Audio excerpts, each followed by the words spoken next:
перепутали имена наши. Надо исправить на памятнике. У тебя была сестра-близнец?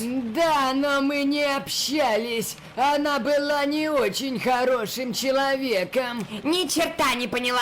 Ну, сестра моя умерла, а у нас же связь ментальная, как у всех близнецов. Вот я тогда и почувствовала из сердца...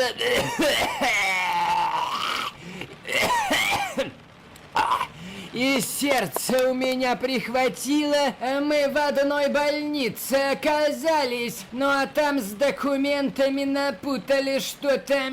Фух, значит, я не виновата. А вы о чем? Хорошо, что хорошо кончается.